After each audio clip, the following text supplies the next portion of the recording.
சின்ன மருமகள்ல அடுத்து என்ன நடக்க போகுதுன்னு வாங்க பார்க்கலாம். தமிழ் வீட்டுக்கு வந்துட்டு அழுதுகிட்டே இருக்கவும் அப்ப செல்லப்பாண்டி வராரு. ஏன் வசந்தி, எதுக்கு தமிழ் அழுதுகிட்டு இருக்கு? இம்புட்டு பெரிய நல்ல விஷயம் நடந்திருக்கு, என்ன மருமகனை பார்க்க போனீங்களே, என்ன ஆச்சு அப்படின்னு சொல்லிட்டு இங்க செல்லப்பாண்டி கேட்கவும் வசந்தியும் அழுகவும், என்ன மருமை எதுவும் திட்டாரா?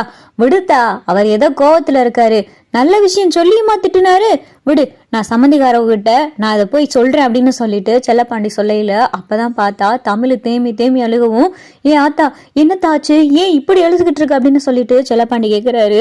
அப்பதான் வசந்தி, நம்ம மகளை பார்த்து மருமேன்னு ஒருத்தர் இருக்கால, அவன் என்ன வார்த்தையும் கேட்டான்னு தெரியுமா அப்படின்னு சொல்லி வசந்தி சொல்லவும், என்ன வசந்தி என்னாச்சு அப்படின்னு சொல்லி செல்லப்பாண்டி கேட்கிறாரு. நம்ம மகளுடைய நடத்தையில போய் சந்தேகப்பட்டுட்டியா அப்படின்னு சொல்லிட்டு இங்க வசந்தி அழுகவும், என்ன வசந்தி சொல்ற அப்படின்னு சொல்லிட்டு செல்லப்பாண்டி கேட்கிறாரு. நம்ம பிரிஞ்சு இம்புட்டு நாள் ஆச்சு, ஓ வயிற்றுல எப்படி ஏன் குழந்தை வளரும், எவன்கிட்டயோ போயிட்டு வந்துட்டு அதை ஏன் குழந்தையாக்க பாக்குறேன் அப்படின்னு சொல்லிட்டு மருமையே இம்புட்டு பெரிய வார்த்தையை தமிழை பார்த்து கேட்டுட்டார்.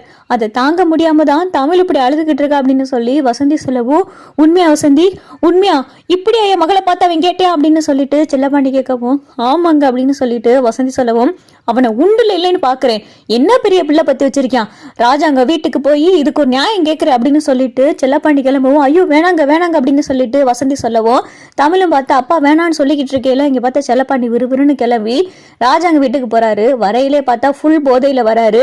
யோ ராஜாங்கம் வெளியே வாயா, யோ ராஜாங்கம் வெளியே வாயா அப்படின்னு சொல்லிட்டு இங்க கத்திக்கிட்டு இருக்கேல அப்பதான் பார்த்தா செல்லப்பாண்டியோடைய சத்தத்தை கேட்டுட்டு ஈஸ்வரி அப்பதான் எல்லாரும் வெளியே வரவும் வேகமா பார்த்தா சாவித்திரி வந்துட்டு, யோ என்னையா, எதுக்கு இப்ப குடிச்சிட்டு வந்து இங்க தகராறு பண்ணிக்கிட்டு இருக்க, என்ன உன் மகளை தான் இந்த வீட்டை விட்டு அனுப்பி விட்டாச்சுல, எதுக்கு இப்போ வந்து தகராறு பண்ற அப்படின்னு சொல்லிட்டு சாவித்திரி கேட்கவும், உங்கதான் செல்லப்பாண்டி எங்க இந்த வீட்டு பெரிய மனுஷன், என் சம்மந்திக்காரவங்க ராஜாங்கம் சம்மந்திக்காரவங்களா, தூ இனிமேல் இந்த ஆளெல்லாம் சம்மந்திக்காரவனே கூட சொல்லக்கூடாது, எங்க அந்த ஆள் அப்படின்னு சொல்லிட்டு செல்லப்பாண்டி கேட்கல, யோ வார்த்தையை பார்த்து பேசு, எங்க வந்து யாரை பார்த்து என்ன வார்த்தை சொல்ற அப்படின்னு சொல்லிட்டு சாவித்திரி சொல்லையில, என்னம்மா என்ன, நான் இந்த வீட்டு பெரிய மனுஷனை தானே கூப்பிட சொன்னேன், அவரை கூப்பிடுங்க அப்படின்னு சொல்லிட்டு செல்லப்பாண்டி சொல்லையில அப்பதான் ராஜாங்க வராரு. என்னையா என்ன பெரிய பிள்ளை பெத்து வச்சிருக்க, என் மகளை பார்த்து ஓ மகே என்ன வார்த்தை கேட்டிருக்கேன்னு தெரியுமா, நாங்க சொன்னது பொய் தான், இந்த வீட்டு வாரிச என் மக சுமக்கிறான்னு சொல்லி நாங்க ஒரு பொய் நாடகம் நடத்தினதான், என் மக வயிற்றுல துணி மூட்டையை வச்சிருந்தாதான், ஆனா இப்ப என் மக உண்மையிலே மாசமா இருக்காயா, இந்த வீட்டு வாரிசு அவ வயிற்றுல வளர்ந்துகிட்டு இருக்கியா, ஆனா அத உன் மயங்கிட்ட போய் சொல்லணும்னு சொல்லி என் மக வந்து இந்த விஷயத்த சொன்னதுக்கு உன் மகங்கார என்ன சொல்லியிருக்கான்னு தெரியுமா, எவன் குழந்தையவோ என்னை அப்பனாக பாக்குறியா அப்படின்னு சொல்லிட்டு உன் பிள்ளை கேட்டிருக்காயா, எம்புட்டு பெரிய வார்த்தையை பார்த்து என் மகளை பார்த்து கேட்டிருக்கேன் அப்படின்னு சொல்லிட்டு செல்லப்பாண்டி சொல்லவும், இதை கேட்டதும் பார்த்தா ராஜாங்கோ மோகனா அப்பத்தா எல்லாத்துக்கும் பயங்கரமா அதிர்ச்சி ஆயிடுச்சு.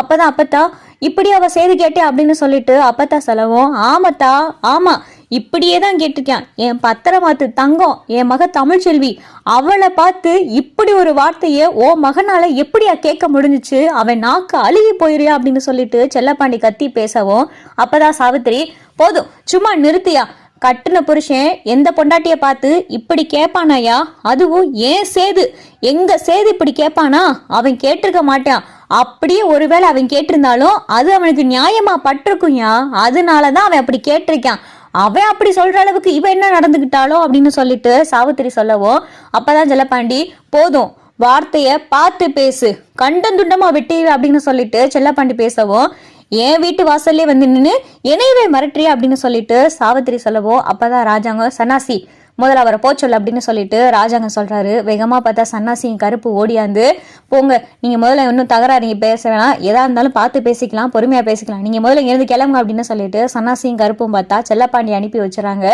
ராஜாங்க இங்க வீட்டுக்குள்ள வந்து உட்காந்துறாரு. என்ன மோகனா இந்த வீட்டுல என்ன நடந்துகிட்டு இருக்கு அப்படின்னு சொல்லிட்டு ராஜாங்க சொல்லிக்கிட்டு இருக்கையில, ஆனா சேது இப்படி பேசியிருக்க கூடாதுங்க அப்படின்னு சொல்லிட்டு மோகனா சொல்லவும், சேது எங்க அப்படின்னு சொல்லிட்டு ராஜாங்க கேட்கிறாரு. அப்பதான் கருப்பு வந்து சொல்றாரு, மாமா சேது இப்ப ரொம்ப மாறிட்டான் மாமா, அவன் பேசுனதை நானும் பார்த்தேன் மாமா, தமிழ்ச்செல்வி பொய் சொல்லிச்சுதான், ஆனா தமிழ்ச்செல்வி ஒழுக்கத்தை சந்தேகப்பட முடியாது மாமா, அந்த பிள்ளை நடத்தையில என்னைக்கும் சந்தேகப்பட முடியாது மாமா, ஆனா சேது இப்படி ஏன் பேசினானே தெரியல மாமா, அவன் காலையில இருந்து பார்ல தான் மாமா இருக்கான், நான் எவ்வளவோ சொல்லி பார்த்துட்டேன் கேட்கவே மாட்டேங்கிறான் மாமா, பாரை விட்டு நகரவே மாட்டேங்கிறான் மாமா அப்படின்னு சொல்லிட்டு கருப்பு பார்த்தா சேது இப்படி தண்ணி அடிச்சுக்கிட்டு இருக்க எல்லா விஷயத்தையும் சொல்லிடுறாரு. ராஜாங்கத்துக்கு இதை கேட்கவும் ரொம்ப அதிர்ச்சியா இருக்கு.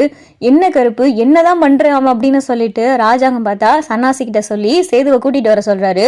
சேதுவும் பார்த்தா இங்க பார்ல இருந்து ஃபுல் போதையில வராரு. ஏன் சேது இப்படி எல்லாம் பண்ணிக்கிட்டு இருக்க? நான் உன்னை என்னமோ நினைச்சேன். தமிழ்ச்செல்வி போய் சொல்லிச்சுதான். ஆனா இப்படி நீ ஒரு வார்த்தையை நீ பேசுவேன்னு நான் கொஞ்சம் கூட எதிர்பார்க்கல சேது. நான் பெத்த பிள்ளை சேது, ஓ வாயால இப்படி ஒரு வார்த்தை வரலாமா அப்படின்னு சொல்லிட்டு சேதுவை பார்த்து ராஜாங்கம் கேட்கவோ இங்க சேது பார்த்தா அதிர்ச்சியோட ராஜாங்கத்தை பாக்குறாரு.